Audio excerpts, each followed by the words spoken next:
Welcome to Childcare Conversations, the podcast where early childhood leaders like you get real-world strategies, honest talk, and a whole lot of support.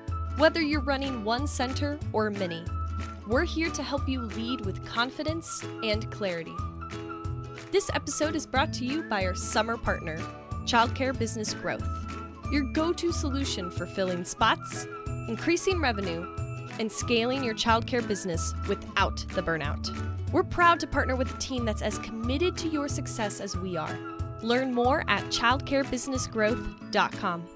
Now, let's get into today's conversation, one we think you're really going to love.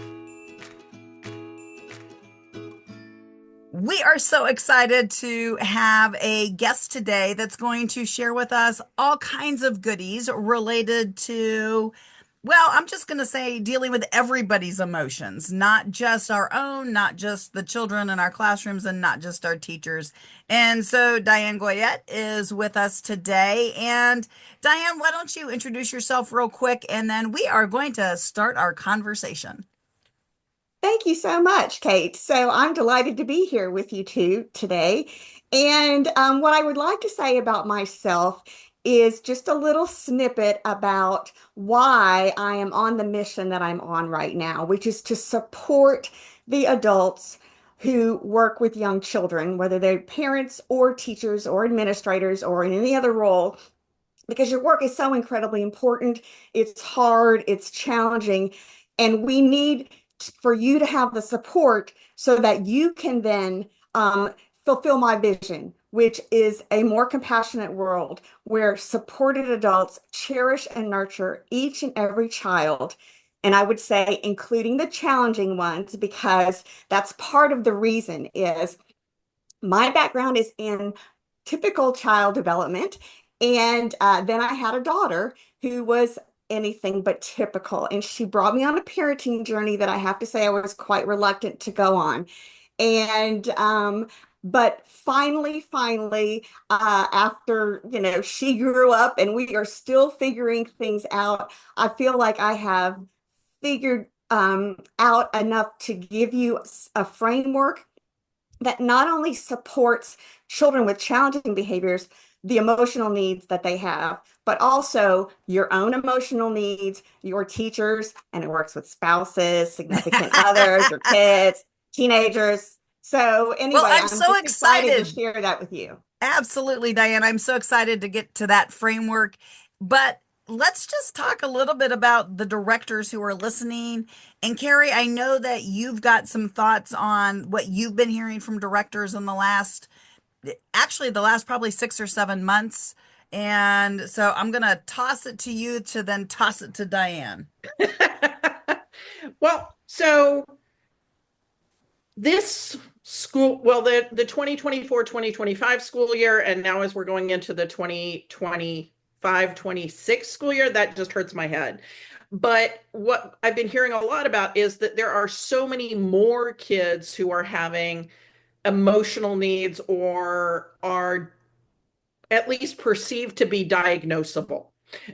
I don't know that there are more kids who are diagnosable, but there's at least a perception by an awful lot of directors that there's more kids in their programs that are diagnosable, and they don't know how to support their teachers in dealing with those needs, instead of the teachers constantly sending kids up to the front to be in the office, which means the director can't do her work and the teacher is not learning how to support that child. Okay, so I'm going to ask a question.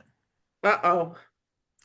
Just for those who aren't 100% sure, and again, we are not medical professionals, but when you're saying diagnosable, why don't you give us just a little bit of a, not so what you think they might be diagnosed with, but what behaviors people are seeing that are causing you to use that phrase?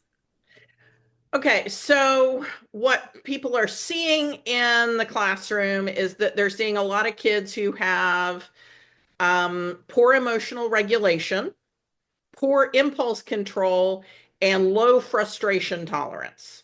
I think those are the three that I hear the most about. And I'm hearing directors and teachers. So they all need a cup of coffee. Well, Sounds like me before a cup of coffee. do they need coffee or do they need a Benadryl? Like, but the question is, like, the teachers and directors are trying to put labels on these kids. And I don't know about you, but I have yet to run across a director or an owner who is a doctor. Like, I've come across ones that are PhDs, but that doesn't necessarily make you a diagnostician. And you can think all day long that that kid has oppositional defiant disorder, but you're not able legally to diagnose them.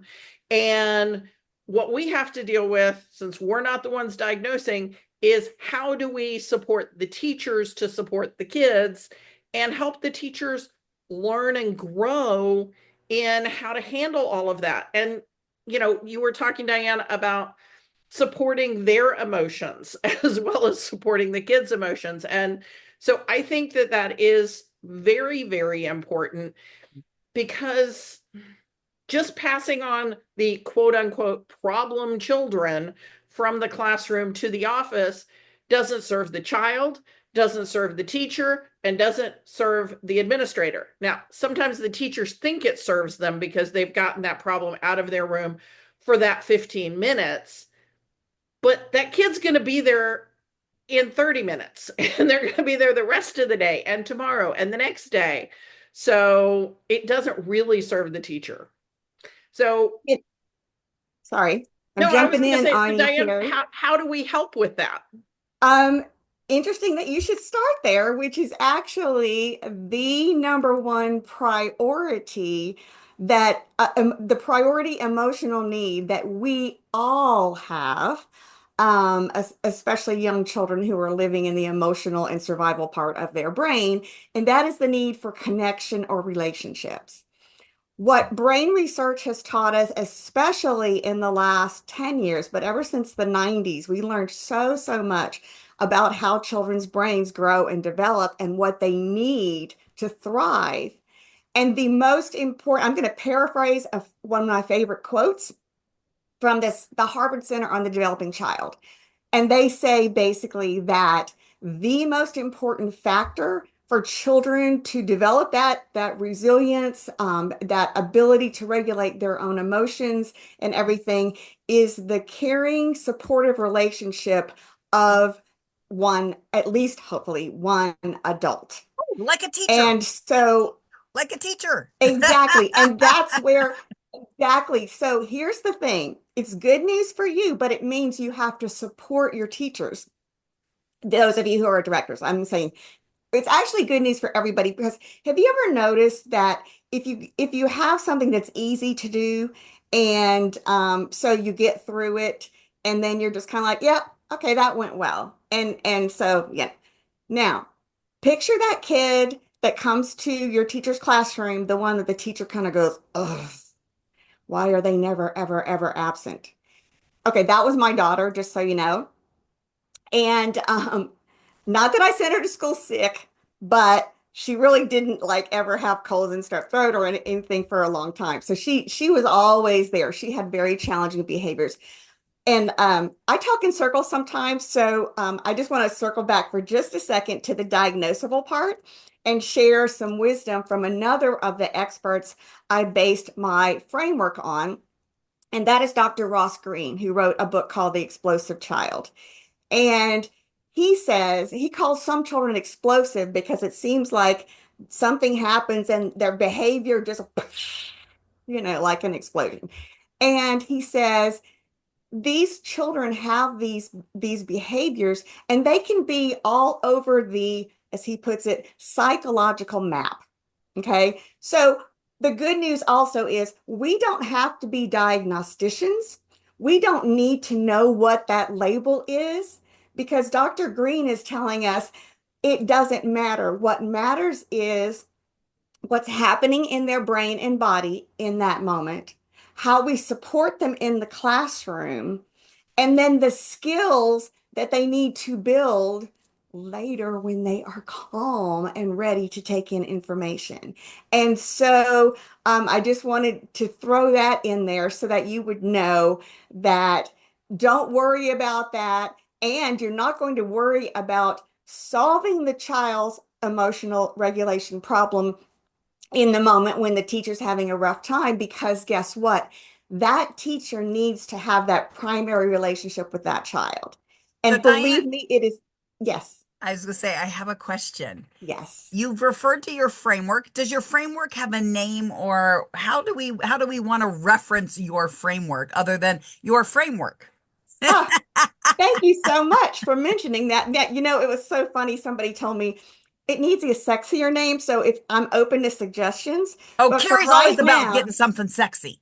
yep, but Carrie's for all right about sexy. now, I'm all about alliteration. And my framework is called the 4 C's, like the letter C. I don't know if I need to go forwards or backwards. Anyway, on the camera. The 4 C's framework of emotional support. And so the first C is connection, which stands for that all important relationship. And so that's where this addresses what Carrie's saying, that you all as directors, you get frustrated with, because a teacher has a problem with a child's behavior. It gets a little out of control. Of course, their job is to keep everyone safe at first. And so they're calling in the reinforcements, but they're expecting you as the director to take the child who is probably not doing so well emotionally at that moment out of the classroom. Sometimes a different space is helpful. However, remember back to the most important thing is the relationship with a caring adult. And since your teachers are the ones that are the caring adults in the classroom all day long, it is their responsibility to handle that child, because that child is going to feel safest with that adult. And so when you come in to reinforce and help keep everyone safe, you're taking the rest of the class to the book corner to read them a book, or whatever it is that they need help with in that moment. Yeah, So I think that's exactly right, because you have trust. If a child does not trust, a child cannot learn. And part of what we're trying to help them learn is some emotional regulation, right? And they trust their teacher because their teacher is with them every day. And if instead we're pulling that kid out of the classroom, that is going to feed the dysregulation, not calm it down. So if the teacher and the child step out of the classroom and the administrator goes in and handles the rest of the class, that's going to support that trusting relationship.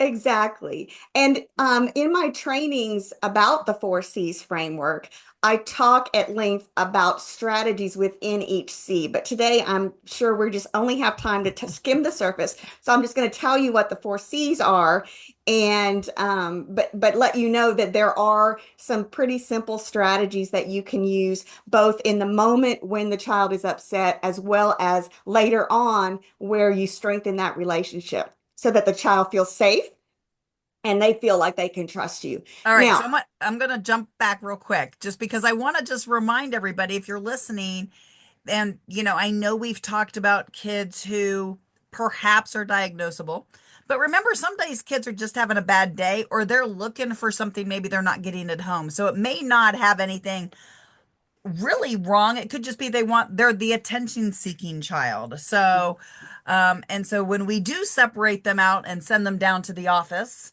that's exactly what they want, right? They want that connection with that adult, which is still part of your 4 C's, but we have to also sometimes look at patterns and how does that behavior continue. And I'm sure that's part of your 4 C framework. So I'm going to ask you real quick, can you give us all 4 C's? Because I keep wanting to write down what all of them are, and I'm only on the yeah, first. and we haven't even gotten there yet. But okay, I'm gonna throw a challenge out there, Kate, for you and for all of you directors that are there.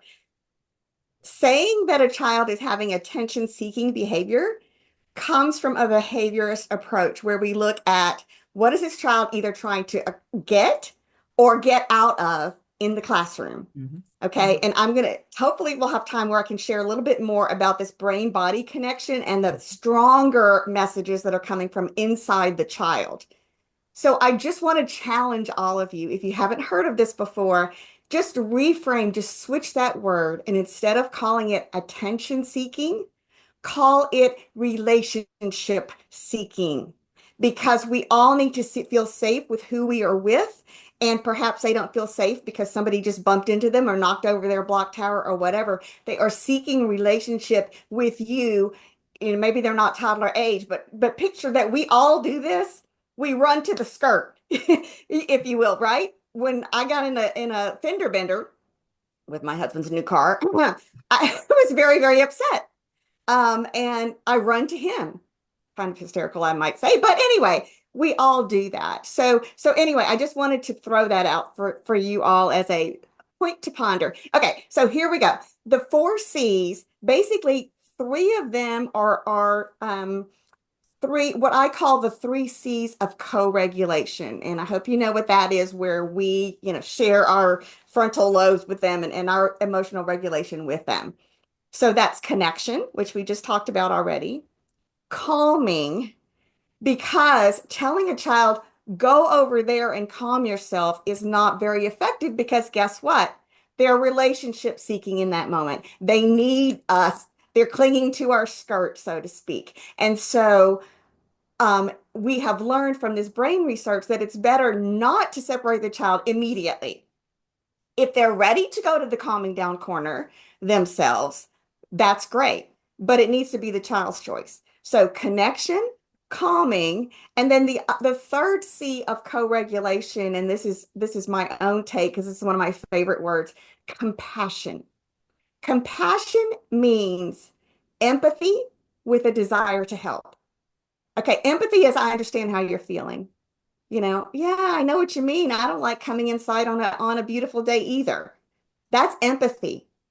Compassion adds the, how can we make this better? I wish we could stay up. Sometimes it's just, I wish I could help. I wish we could change our schedule today.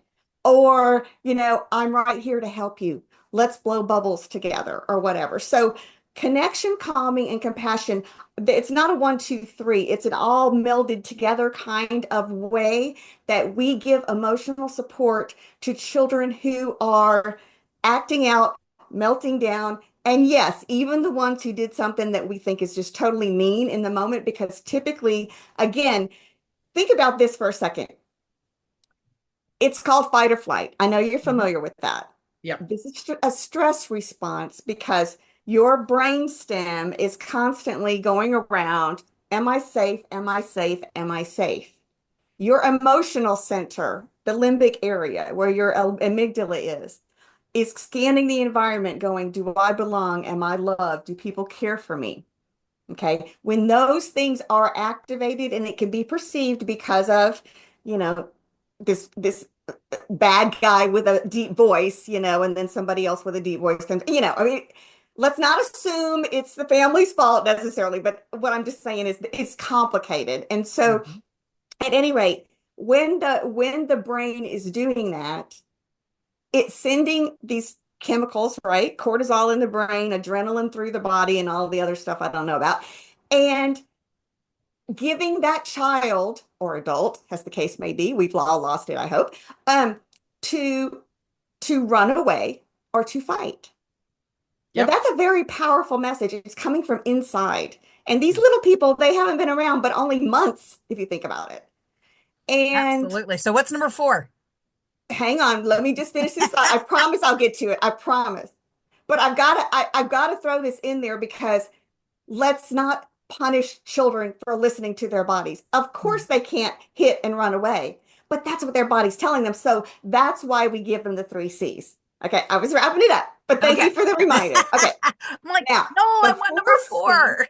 number 4, the fourth C is capacity building of self-regulation. We make it possible. We build their capacity for self-regulation. That's where we teach them skills.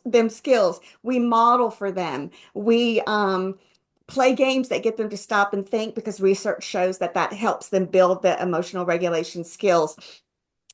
Sometimes we have to adjust either our expectations of individual children, because that one always does need to go get a book or something to help me at group time because he can't sit still during group time. So we may adjust our expectations of individual children.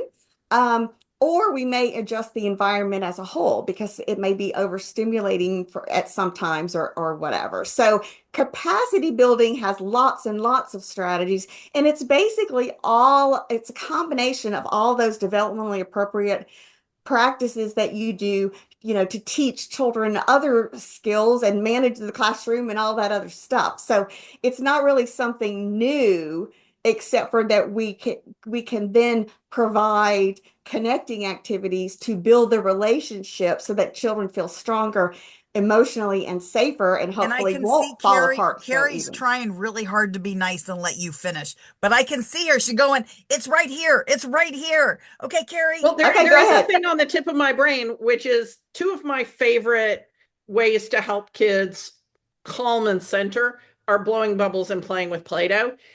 And as you're talking, like I'm going, okay, so the teacher needs to be modeling when she's having a hard time with her emotional regulation, going to the calming center and blowing bubbles herself. And she needs to be talking about the fact that I need a break right now, so I'm going over here and I'm blowing bubbles, or going to the table and pounding on some Play-Doh as hard as she possibly Okay, can. so if you're a parent of a teenager, you might need these skills too. As a parent of a young adult, I need these skills too. But Which I I mean, think is important to identify when you need them and to say it out loud, because a lot of times we don't have the words, or even some of our staff don't have the words. So I think that if you are having a bad day as a teacher, as a director, as a parent, as a spouse, putting words to whatever you're feeling, fight or flight, you need to calm down and tell people what you're doing, I think actually opens up a great opportunity for communication and connection, because you're saying, I'm feeling this. This is what I'm going to do to help myself. And so it is that whole modeling, instructional coaching. Like, sometimes we use phrases like coaching, or we're going to coach our teachers, but it's instructional coaching. And it's a whole different thing than if you're coaching sports or you're coaching something else, right? Like, so in instructional coaching, a lot of that falls into modeling. So I think the best thing we all can remember to practice doing is to practice putting words to what we're doing, because we just assume, like Diane goes, yes, we all know what this is, but we may have listeners who haven't, they may know the phrase fight or flight, and they may have recalled seeing somebody in that, but they may not, they may go, oh, that's just for certain folks, or not everybody does that, or we grow out of that. Not everybody grows out of that or I learns the don't think skills you're talking anybody about. grows out of it.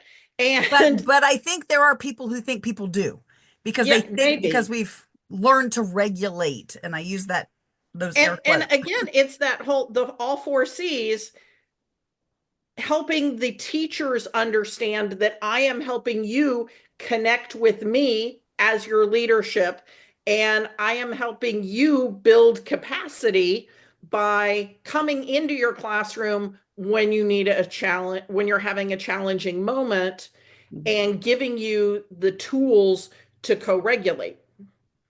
And, you know, that whole, I love the rainbow breath cards, right? Where the kids trace the rainbow back and forth and back and forth.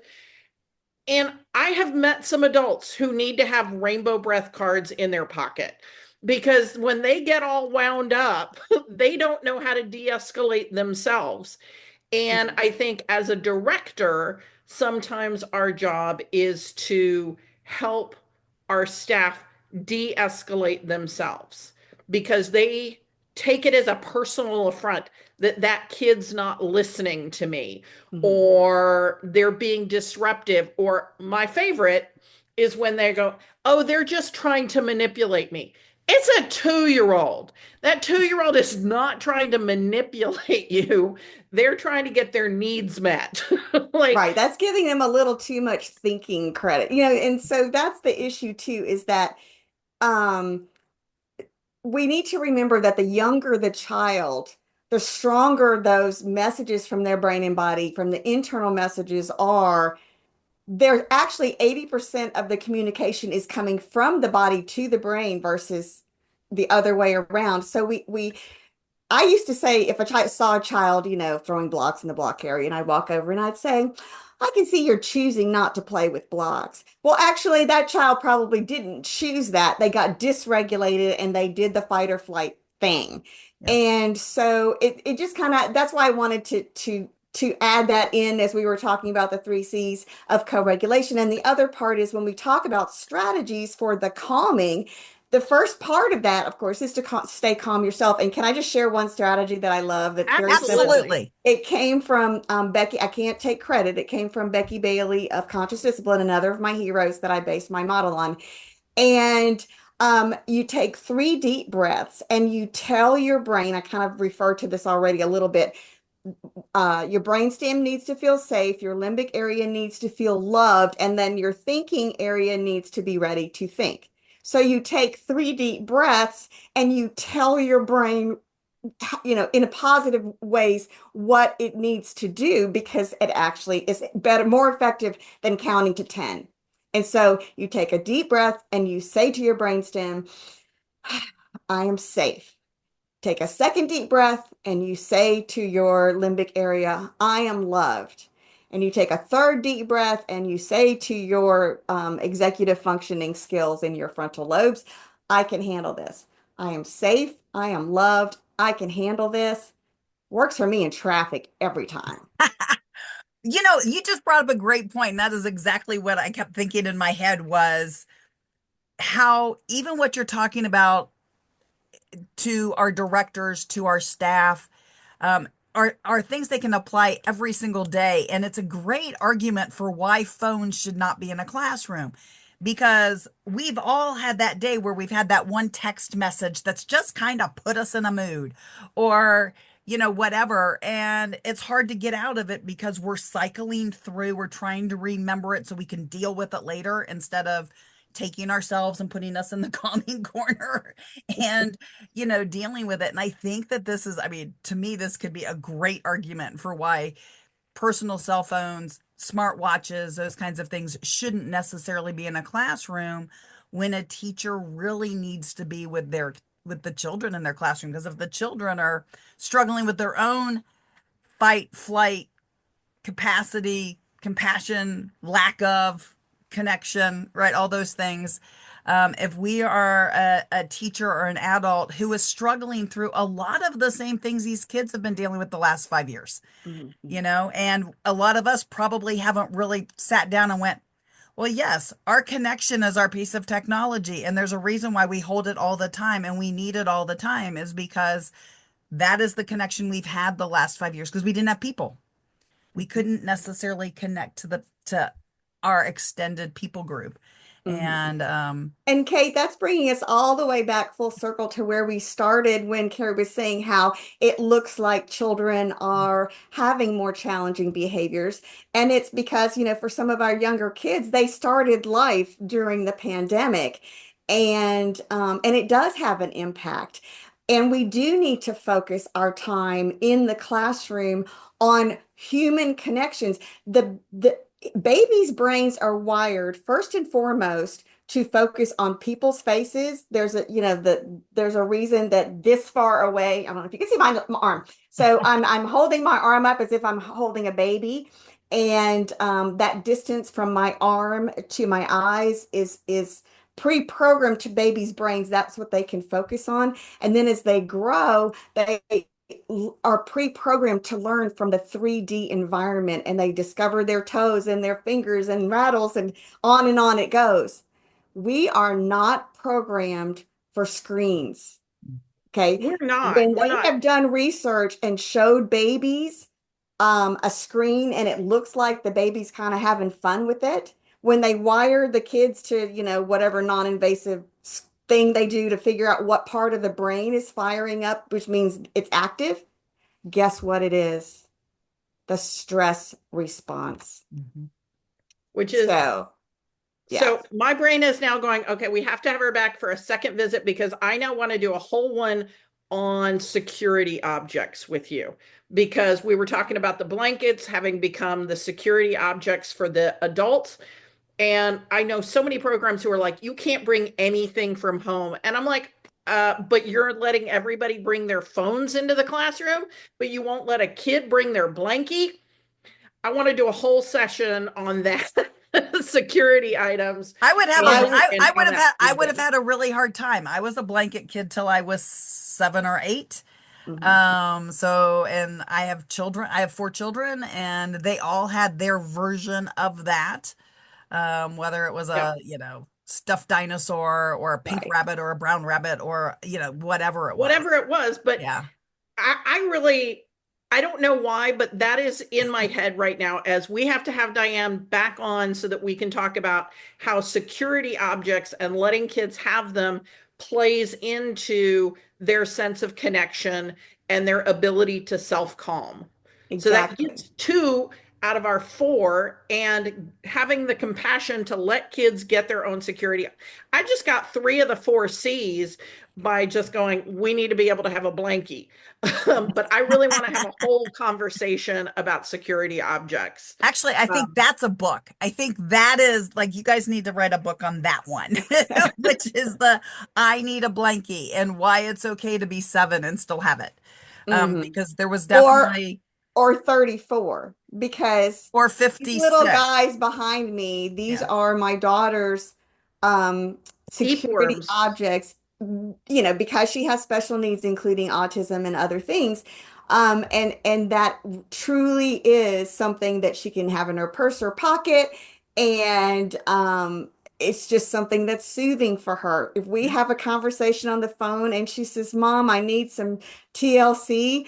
And I can say, she calls them earworms, and I can say, I'm sorry you're having a rough day. Earworm cares. I can just tell over the phone that she just, and don't we want that for all the children and ourselves when we're upset? Yep. So I'm not Yep. saying we all need a part, but some of us as adults like to have a fidget. And that's probably part of knowing that whole earworm story is part of probably what connected in my subconscious and went, we need a Yes. second conversation on this topic.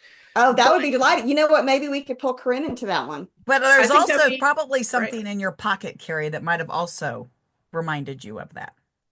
I don't have anything in my pocket. You don't have it in your pocket today? I don't have any fidgets right now. Your little satin piece. I thought that was almost always in your pocket. No, I just take it when I travel. Okay. Okay, so I'm sorry. I was like, it's in your pocket. I know it's in your pocket. it's not. No, I use it so Empty I can your get to pockets, sleep Carrie. when I'm in a hotel. I want Because- proof. Show me your pockets. I'm a fidget person, and it helps me get to sleep. So I think that we could probably keep going for another hour, and we need to let our listener get out of the car and go into their child care center. Or if they're listening on their way home, get out of their car and go into the house. So I want to wrap us up today. But guys, we're going to have Diane back on because I need this second conversation. And if there's another topic that you think we should have with Diane, so we need to have a third, go ahead and send us an email to Kate and Carrie at childcareconversations.com, or write it in a review on your podcast player of choice. Guys, if you learned something today, which I know you did, share the show with someone who needs to know. And if you would like to be part of one of these great conversations, again, send us an email at Kate and Carrie at Child Care Conversations. And we'd love to have a great conversation with you, just like we did today with Diane. Talk to you next week. Bye-bye. Thanks for tuning in. We love bringing you real talk and fresh insight from the world of early childhood education. Be sure to follow us on social media to stay connected and catch all of the latest episodes. And if you're planning a conference, training, or special event, Kate and Carrie would love to speak to your audience. You can learn more about their keynote sessions and workshops at kateandcarrie.com. If you learned something today, share the show and leave us a review below. We'll see you next time on Child Care Conversations.